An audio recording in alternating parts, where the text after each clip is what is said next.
Hello friends, మీరు బాగున్నారా? నేను బాగున్నాను, చాలా చాలా బాగున్నాను.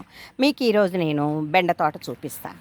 అంటే ఎంతో పెద్ద తోట కాదండి. నేను మా ఇంట్లోకి మేమిద్దరమే ఉంటామని చెప్పాను కదా, మాకు సరిపోను అనేసని నేను ఇదిగోండి, ఇది చెత్త అంతా ఈ ఇంటి ముందు ఈ చెత్త అంతా క్లీన్ చేసేసుకొని ఆ తీగది పెట్టించుకున్నానండి. అదిగోండి చూడండి,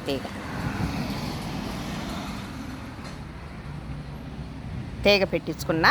ఇందులోనే నేను బాగా శుభ్రం చేసుకొని, విపరీతమైన చెత్త, వానాకాలం అప్పుడు ఇక్కడ చాలా చెత్త ఉంటుందండి. అయితే ముందుగానే కాయలు కోసా, ఎందుకంటే నేను ఈ వీడియో తీయటానికి మరి ఇలా పట్టుకుంటా మీకు చూపిస్తా కొయ్యటం నాకు కుదరటల్లా. కానీ ఒక కాయ రెండు కాయలు కోసి మీకు చూపిస్తా. ఇగోండి ఇగోండి బెండకాయలు, ఇదిగోండి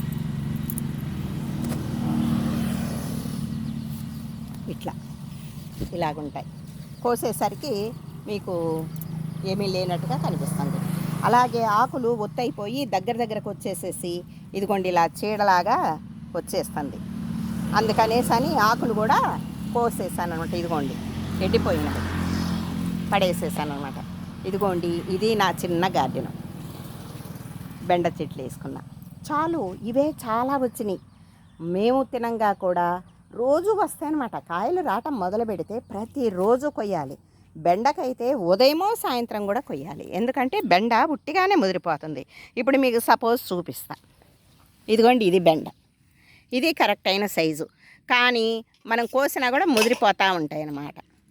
ఇగోండి ఇంకా మంచిగా చాలా బారుగా మంచి ఇత్తనం అండి, బాగా బారు వస్తుంది, కానీ కొంచెం ముదురుగా అనిపిస్తుంది. ఇవి కొంచెం సైజు తక్కువలో కోసుకుంటే చాలా లేతగా ఇలా పట్టుకోగానే ఇలా అనంగానే తెగిపోతూ ఉంటుంది అనమాట. అది కరెక్ట్ అయిన సైజు అంటారు.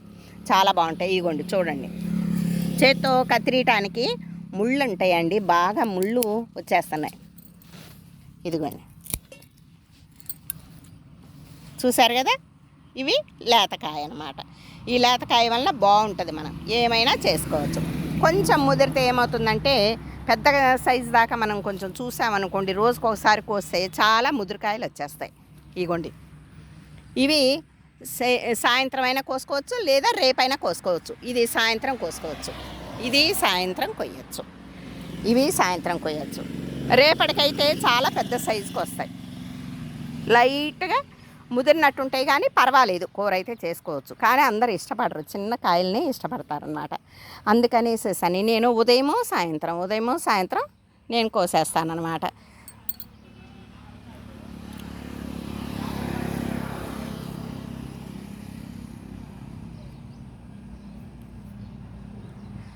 నేను ఉదయమో సాయంత్రం కోసేస్తూ ఉంటాను అనమాట. అందుకే నాకు లేత కాయలు వస్తాయి.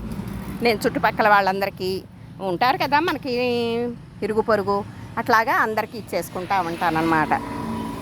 అలాగే వాళ్ళు కాసిన కాయలు వాళ్ళు ఇస్తూ ఉంటారు, కానీ నేను దాదాపు తీసుకునే అంత ఉండదండి. ఎందుకంటే మాకు బోల్డ్ చోటు ఉంది కదా, అన్నీ కొద్ది చెట్లు వేసుకుంటాను అనమాట. దాదాపు అక్కర్లేదు, మనకి ఎవరి దగ్గర తీసుకోవాల్సిన పని లేదు, కానీ తీసుకోవచ్చు, తప్పేం లేదు తీసుకోవడంలో. కానీ మీకు ఈ వీడియో చేసి చూపిస్తున్నాను, చూస్తున్నారు కదా. ఇది బెండ తోట ఇలా ఉంటుంది. మీకు బాగుంది అంటే లైక్ చేయండి, షేర్ చేయండి, మరి ఇంకా 10 మందికి పరిచయం చేయండి.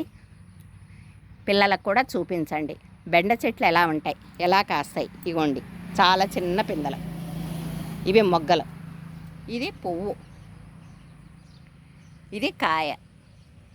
ఇగోండి మళ్ళీ పిలకలు వచ్చేసేసి చుట్టుపక్కల ఈ అసలు చెట్టు తల్లి చెట్టు కదా ఇది. ఈ తల్లి కొమ్మకి కాయలు ఒక మనకంటే ఎత్తు పెరుగుతాయండి, 6 అడుగుల దాకా పెరుగుతాయి, బలాన్ని బట్టి, నేలొక్క బలాన్ని బట్టి. అయితే అవి చివర్లు కాయటం తగ్గిపోగానే కింద నుంచి కొమ్మలు వస్తాయి. ఇగోండి కొమ్మలు చూస్తున్నారు కదా, ఆ కొమ్మలకు కూడా కాయలు వస్తాయి. అలా కాయలు వచ్చినప్పుడు ఈ అసలు కొమ్మ కాస్తానే ఉంటుంది, సైడ్ కొమ్మలు కాస్తానే ఉంటాయి, ఇంకా చాలా బెండకాయలు వస్తాయి అన్నమాట. నేను అస్సలు మందే లేదు ఇక్కడ. అంతకుముందు పెంటపోగు వేసేవాళ్ళం. పెంటపోగు అంటే మీకు తెలియదు కదా, పెంట పోగానంటే ఇగోండి పక్కన కొమ్మలకు కూడా కాయలు. ఇది చిన్న మొక్కే కానీ ఇదిగోండి అసలు కొమ్మ ఇది. దీనికి పక్కన ఇగోండి కొమ్మలు వచ్చినాయి, మళ్ళీ ఆ కొమ్మలకు కూడా కాయలు అట్లా అనమాట. ఇదిగోండి ఇది పెద్ద కాయ, ఇది కొయ్యొచ్చు. ఇది మళ్ళీ రేపటికి ముదిరిపోతుంది, ఇది రేపటికి ముదిరిపోతుంది, ఇది ముదిరిపోతుంది అనమాట. అందుకని ఇదిగోండి కోస్తాను. ఇదిగోండి సరేనా? ఓకేనా? లైక్ చేయండి, షేర్ చేయండి. థ్యాంక్ యూ నండి.